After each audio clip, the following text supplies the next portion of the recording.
ವೀಕ್ಷಕರೇ ನಮಸ್ಕಾರ. ನಾನು ನಿಮ್ಮ ನಾಗರಾಜ್ ಚೋಳೂರ್, ಪ್ರಖ್ಯಾತ ಜ್ಯೋತಿಷಿ, ವಾಸ್ತು ಹಾಗೂ ಸಂಖ್ಯಾಶಾಸ್ತ್ರಜ್ಞರು ಮಾತನಾಡ್ತಾ ಇರ್ತಕ್ಕಂಥದ್ದು. ವೀಕ್ಷಕರೇ,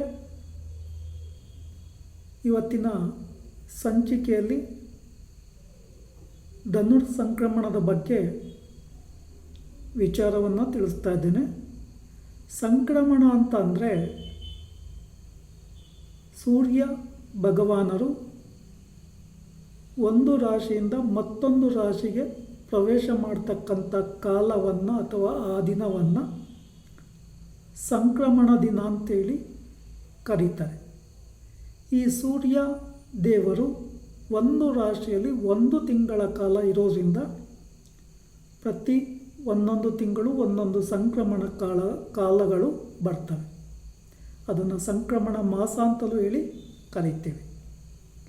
ಈಗ ಸೂರ್ಯ ಭಗವಾನರು ವೃಶ್ಚಿಕ ರಾಶಿಯಿಂದ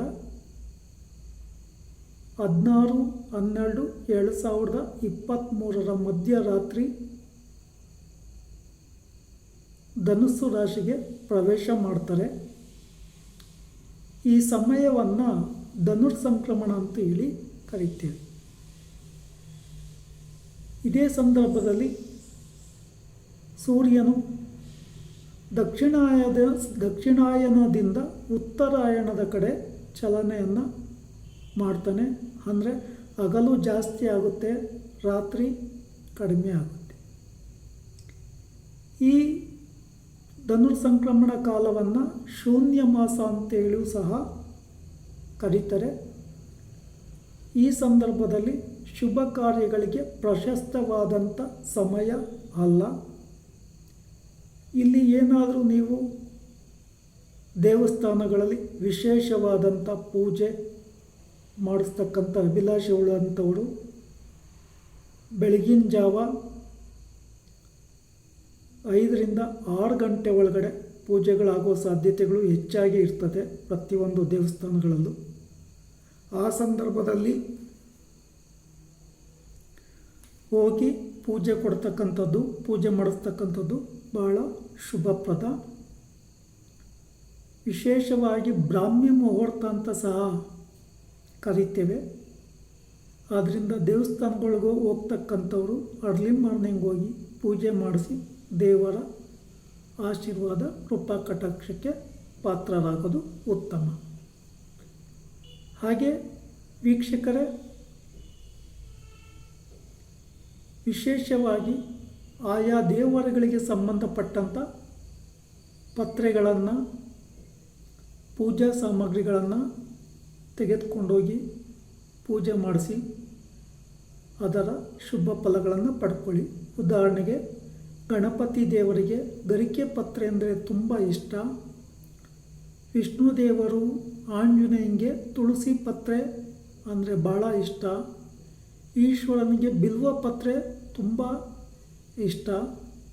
ದೇವಿಗೆ ಪತ್ರೆ, ಹೂಗಳು, ಕೆಂಪು ಹೂಗಳು ಅಂತಂದರೆ ತುಂಬ ಇಷ್ಟ.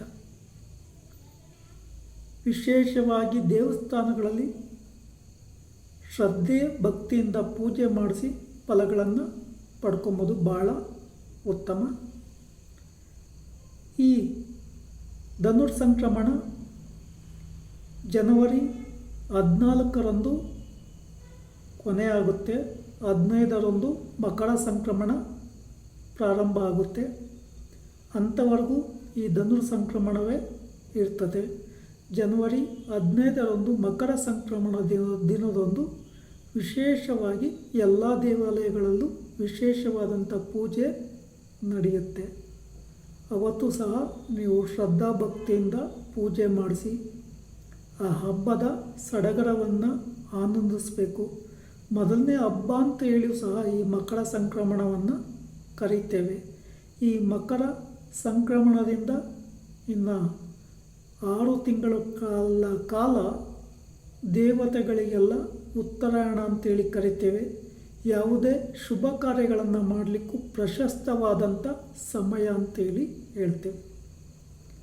ಆದ್ದರಿಂದ ಈ ಧನುರ್ಮಾಸದಲ್ಲಿ ಅರ್ಲಿ ಮಾರ್ನಿಂಗ್ ಪೂಜೆ ಇರೋದ್ರಿಂದ ಯಾವುದೇ ದೇವಸ್ಥಾನಗಳಲ್ಲಿ ಹೋಗಿ ಪೂಜೆ ಮಾಡಿಸ್ಕೊಂಬ ಅವಶ್ಯಕತೆ ಇರೋರು ಬೇಗ ಹೋಗಿ ಪೂಜೆ ಮುಗಿಸ್ಕೊಳ್ಳಿ. ವೀಕ್ಷಕರೇ, ವಿಶೇಷವಾಗಿ ಮಾರುತಿ ದೇವರಿಗೆ ಪೂಜೆ ಕೊಡ್ತಕ್ಕಂಥ ಸಂದರ್ಭದಲ್ಲಿ ಅಥವಾ ಹನುಮಂತ ದೇವರಿಗೆ ಪೂಜೆ ಕೊಡ್ತಕ್ಕಂಥ ಸಂದರ್ಭದಲ್ಲಿ ಹನುಮಂತ ದೇವರಿಗೆ ಸಂಬಂಧಪಟ್ಟಂಥ ಎಕ್ಕದ ಮಾಲೆ, ಬಾಳೆಹಣ್ಣು, ಕೇಸರಿ, ಕುಂಕುಮಾರ್ಚನೆ ಅಥವಾ ಕೇಸರಿಯಿಂದ ಪೂಜೆ ಮಾಡಿಸ್ತಕ್ಕಂಥದ್ದು ಭಾಳ ಉತ್ತಮ. ಬಿಲ್ವ ಪತ್ರೆ ಹಾರ, ತುಳಸಿ ಪತ್ರೆ ಹಾರವನ್ನು ಹಾಕಿಸಿ ನಿಮ್ಮ ಸಮಸ್ತ ಸಮಸ್ಯೆಗಳ ನಿವಾರಣೆಗೆ ಪ್ರಾರ್ಥನೆ ಮಾಡಿಕೊಳ್ಳಿ. ಅದರಿಂದ ತುಂಬ ಫಲಾಫಲಗಳು ನಿಮಗೆ ಶುಭವಾಗಿ ಸಿಗುತ್ತೆ. ವಿಶೇಷವಾಗಿ ಶನಿವಾರ ಅಥವಾ ಮಂಗಳವಾರಗಳಂದು ಪೂಜೆ ಮಾಡಿಸ್ಬೋದು. ಆ ಸಮಯದಲ್ಲಿ ಹೋಗಿ ಪೂಜೆ ಕೊಡಿ. ವೀಕ್ಷಕರೇ, ಈ ವಿಡಿಯೋ ಇಷ್ಟ ಆಯಿತು ಅಂದರೆ ಲೈಕ್ ಮಾಡಿ, ಶೇರ್ ಮಾಡಿ, ಸಬ್ಸ್ಕ್ರೈಬ್ ಆಗಿ, ಆಲ್ ಐಕಾನ್ ಒತ್ತಿ. ನಮಸ್ಕಾರ.